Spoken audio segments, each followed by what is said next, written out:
Welcome everyone to another edition of Moya Talks. We close Black History Month series this year with a special guest, Olivia Watkins. She's the co-founder and president of Black Farmers Fund. Olivia, thank you very much for accepting the invitation. Thanks for having me.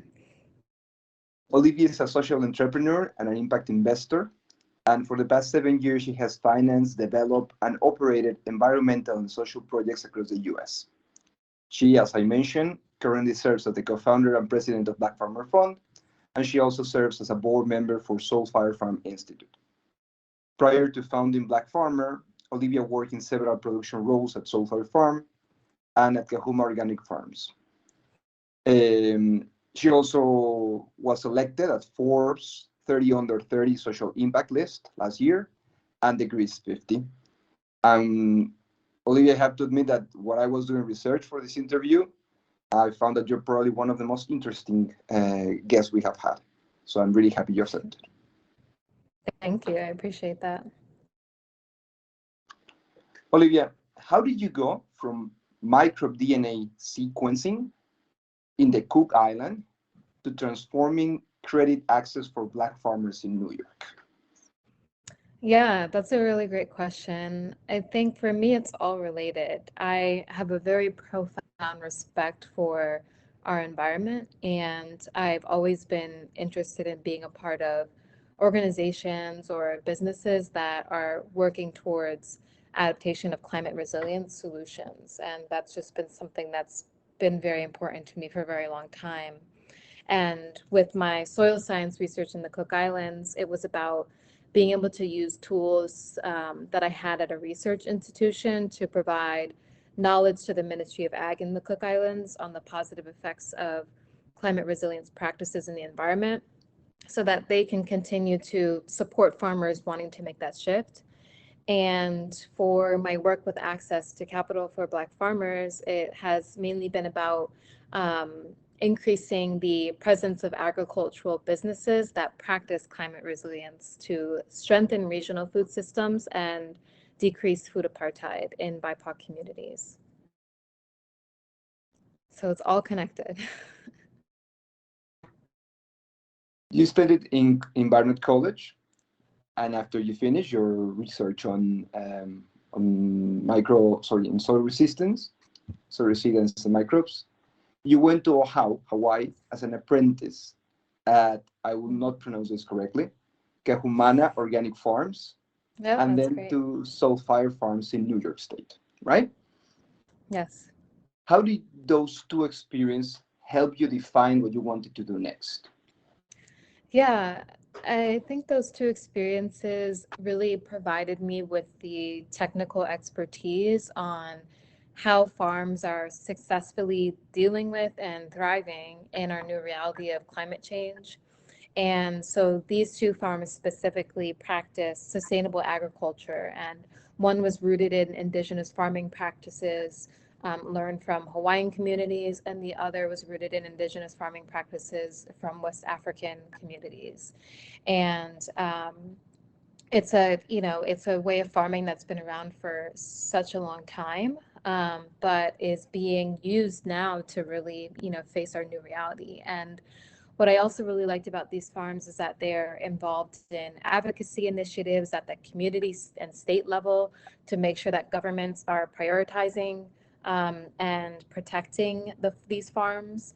And they're also creating food hubs to be able to support small farmers to aggregate produce, and then directing that produce directly into communities that live in food apartheid. So, learning about all these different things, it was very clear to me that there are a lot of really great organizations working in production and advocacy and distribution, but there were very few, if at all any, that were working alongside these organizations to provide access to capital to, the current generation of organizations that are doing this work, but then also the next generation that's going to continue the legacy.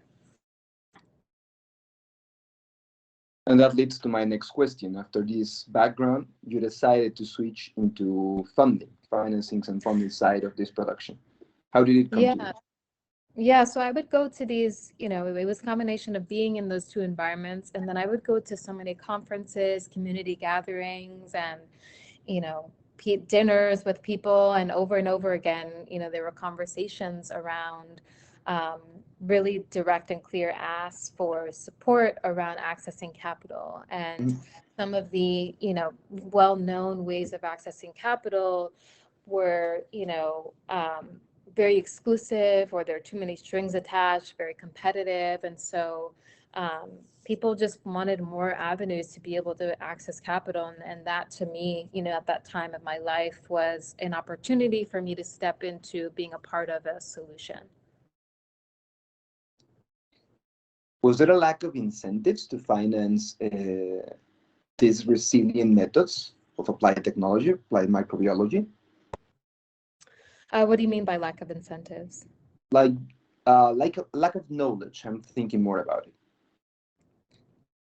Yeah, I don't think that there's necessarily a lack of knowledge on the producer level, but there's definitely a lack of knowledge on the, governmental level and the, statewide level, people who are not actually on the ground growing food, but, people who are, who have access to capital to be able to distribute, or who are able to make changes in policy. They need information in order to convince, across so many different viewpoints why the work that is being done is important, and how it's being impacted. So, there's definitely been an increased funding in research around the soil microbial work that I was doing, and the sustainable agriculture work that can help inform some of these other aspects that can continue to be able to promote climate resilience. But on the ground, producers know exactly what needs to happen. And I also imagine it goes back to the risk assessment of funding institution, right? Yeah, absolutely. It's very clear now that um, being able to have a business that also includes climate resilience in your risk assessment and your risk management is key.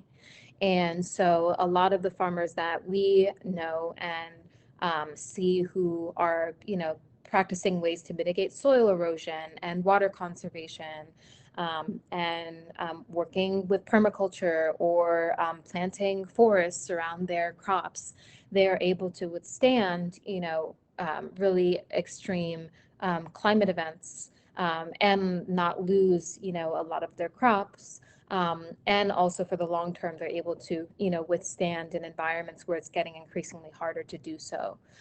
So, it's something that, we've seen, especially in the larger finance community, where ESG investing has become more well known, not necessarily because it's, going to return above market rates, but because it's a way for investors to manage their risk. But, I know, and the producers know, and people who are on the ground, we know that this is incredibly valued, and it's more than just risk management. It's about really being able to thrive. But yeah, this is one way that people, manage their risk. When I was doing the research for the interview, I was taken a little bit aback by the numbers, uh, Yeah. the stats about Black farmers, right? So under 200 Black farmers in New York out of 57,000 farmers in the whole state. And historically, a loss of over 10 million acres in less than 50 years. What would be the history determinants of this inequity? Yeah, well, it's a combination of systemic determinants, like the United States Department of Agriculture denying Black farmers loans at a higher rate of other farmers. But then also the combination includes interpersonal dynamics. So, after Emancipation Proclamation, many formerly enslaved Black folks would purchase land in the South. But still, they were purchasing land within an incredibly hostile environment, where they were now seen as competition with the people who had kidnapped and enslaved their families. So, it was a combination of like interpersonal, neighborhood hostility of, neighbors trying to create the worst possible scenario for Black farmers to be able to thrive. But also, you're right, there are systemic determinants where there are systems that have been built to, make it very hard for people to be able to access capital, technical assistance, and other opportunities.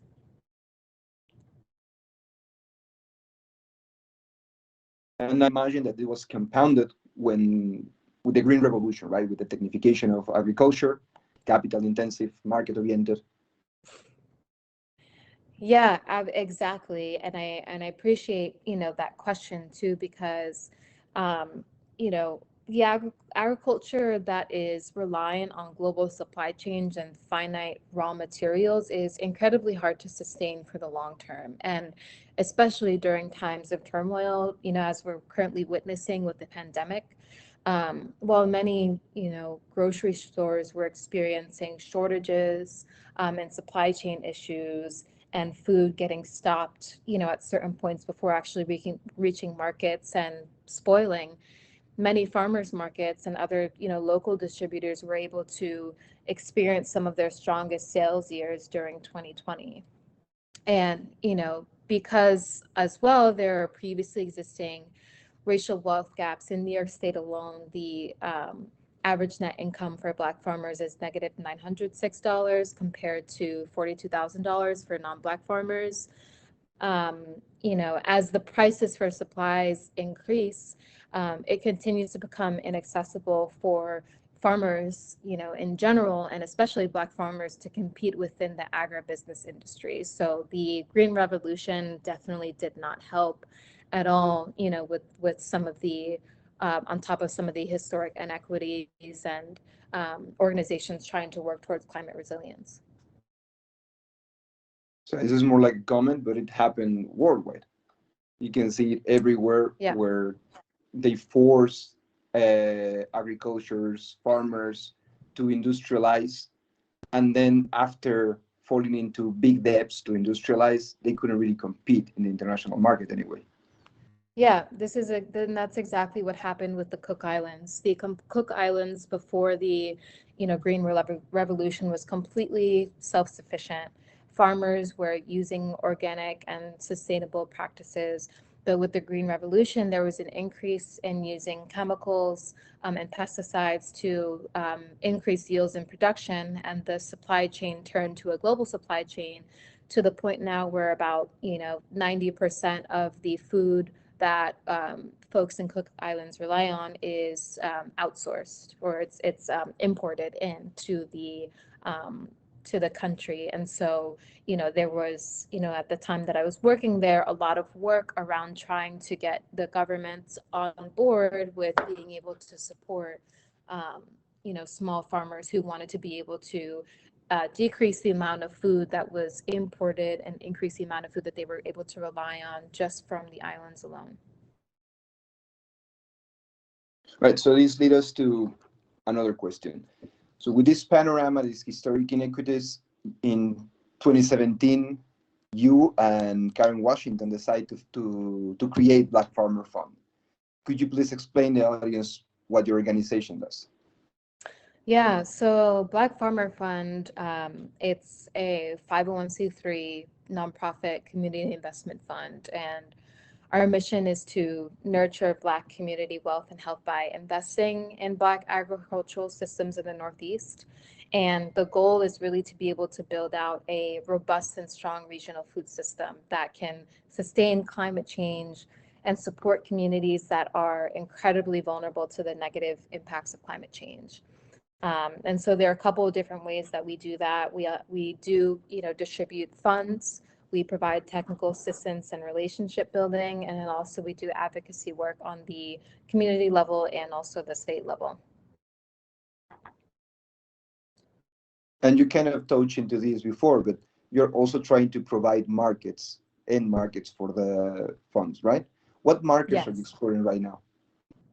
Yeah, so with our investments, we're looking to invest across the food system.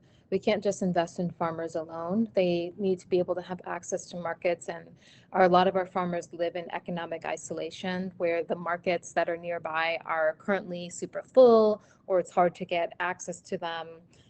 or the requirements in order to enter those markets are really prohibitive.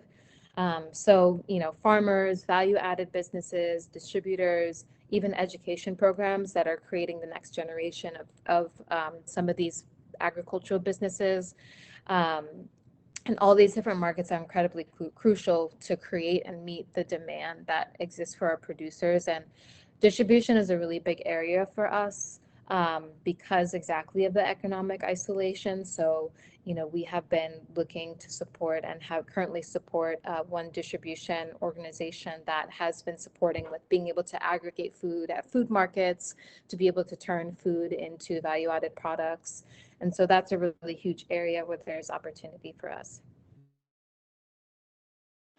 Are there constraints, specifically, I was thinking specifically value-added products?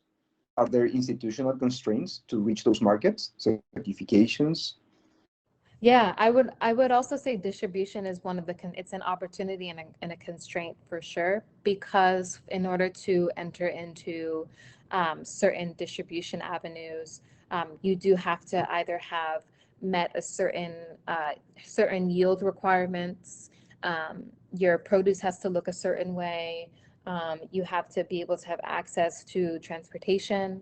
And so those things can cost a lot of time and money. And so, typically a lot of the farms that are sustainable and practice climate resilient solutions tend to be on the smaller scale. So their priority isn't really about having the highest yield. Their priority is really about being able to sustain a regional food system, and being able to develop out a really diverse, a diversified crop system that they have, which means that if a farmer has, 40 acres, they're not going to plant all those 40 acres with kale. They're going to have parts of it in kale, parts of it in spinach, parts of it in carrots, which and the turn in another way creates, smaller yields for our farmers, but they have more diversified products to be able to offer. And so I think, what we've been noticing is that some of the major distributors just aren't aligned with, are more so aligned with farmers who are practicing monoculture practices and have higher yields, which, understandably makes sense because they are, contributing in a massive way to being able to feed, entire countries. But, really, we're really focused on being able to create pockets of communities with robust markets that can feed certain pockets of the country, so that way they don't continue to be reliant on some of the national and global food systems. I was also reading during research that nutrition assistance programs have created opportunities and demand for farmer market. What other opportunities do you identify? Yeah, so we're currently supporting a farm called Farm Fresh Caribbean that grows Caribbean produce in New York, like callaloo and okra. And then we also are supporting another farm called Big Dream Farm that is a CSA, that provides access to halal meat for a community of West African Muslims. And so, for us, these two farms are growing produce regionally for communities that experience food apartheid and don't have access to culturally relevant produce. So these are some markets that we're interested in as well, because ultimately this is going to allow us to distribute food into some of those communities that are experiencing some of the negative impacts of climate change and aren't able to access produce when some of the global food systems are down. Olivia, as I told you, I knew this was going to be a very interesting interview, and we already have some questions lined up from the audience. So I'm going to cut short my questions. Thank you, and allow them to ask the questions themselves. Noor, Sounds good. you raise your hand first. Thank you so much for this conversation. It's extremely fascinating, and I have like a particular interest of it since school. I did a research on the crops in Iraq, where I was originally from, and following 2003 war. Paul Bremer issued a law where they patent seeds, which means that farmers weren't able to replant their seeds, a thing that they used to do for thousands of years in Iraq, and it was called the Mesopotamia, where amazing crops was grown in that region. And now the agriculture industry is completely almost destroyed by competition. Seeds are getting imported from Monsanto and all of these foreign international places, and that's I was wondering if, since you are dealing with a local community and somewhat in, I don't know if it's informal or formal agriculture, would you have issues like that facing these laws of patenting seeds and what's the system like that, how it might affect your vision? Also, my second question, and this is also due to my work research at school, we did a lot of projects where we support urban agriculture. And is that something feasible, especially in New York City? Because most of the project we did, it was in New York City. Is that feasible to do urban agriculture in the city? And how efficient is it? Thank you so much again for this. Yeah, thanks, Nora, for your questions.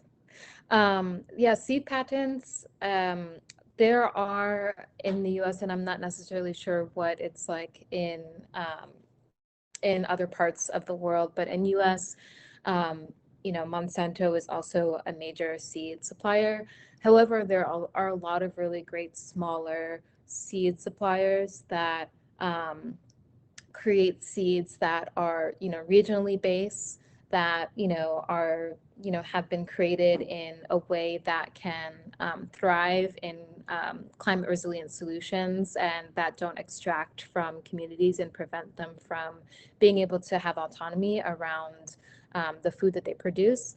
But also, too, there are a lot of really strong seed saving practices, at least in my community.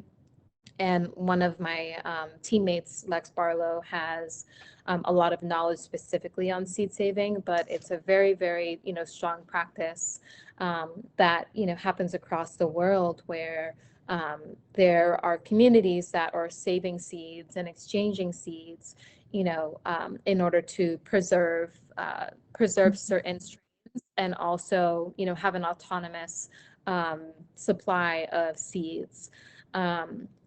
When I worked at Soulfire Farm, we would grow seeds and save them for some of the smaller companies, so that way they can continue to preserve them and grow them on a larger scale to be able to provide it for other farms in the area that may not have had an opportunity to grow some of those seeds. So yes, there is always going to be kind of, issues, regardless of whether or not it's seed patents or people patenting certain things in order to reduce the autonomy of farmers. But there also really is a lot of really great initiatives that are happening around making sure that farmers do have autonomy. And then urban agriculture is definitely alive and well, especially in New York City. A lot of people in New York City are focusing on hydroponics, and so being able to optimize, their space in New York City for despite not having access to soil. OKO Farms is a really great hydroponic farm that produces a lot of different leafy greens and does a lot of education around hydroponics. University is another hydroponic farm. So people are making use of not only rooftop space, raised garden beds. There's a really robust community garden network that Karen Washington, one of my co-founders, is a part of. But then also indoor space, like old factory space. People are retrofitting old factory space to be able to grow hydroponically. Nice, thank you so much. Claudia, you had a question? Go ahead and ask it yourself. You're on mute. You're on mute, Claudia. Okay, now can you hear me? Yes.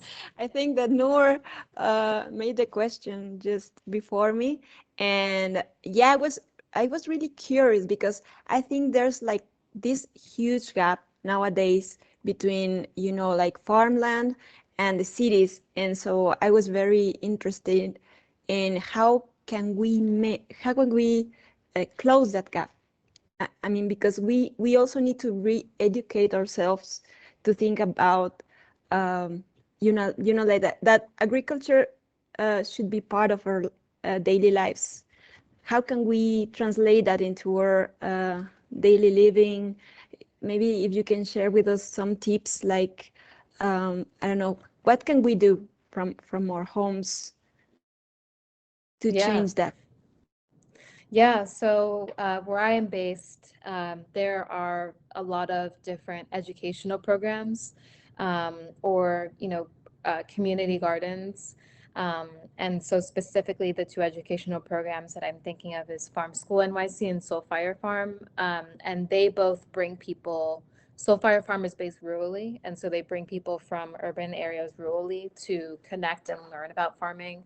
And then Farm School NYC is based in New York City, and they connect with folks, in the broader Brooklyn and beyond area to learn about farming and to be able to be trained in farming. And so I think opportunities like that, where you're based, are really great to be able to get involved with organizations that are, very flagship centers for being able to help people connect more with farming.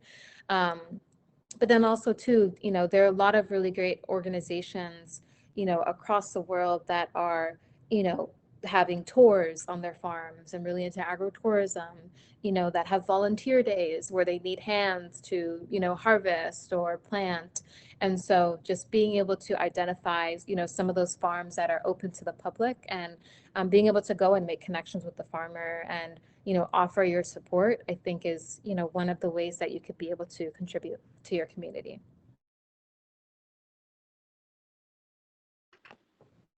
Olivia, thank you very much. This has been a wonderful interview. We really appreciate your time. I know that the staff learned a lot, and we'll keep in touch. Thank you so much for having me. It's been a pleasure talking with you all, and looking forward to seeing the ways that you all are participating in agriculture in your communities. Thank you so much. Thank you very much, Thank Olivia. you. Thank you. Take care. Thank Bye. you. Bye. Thank you. Thank you so much.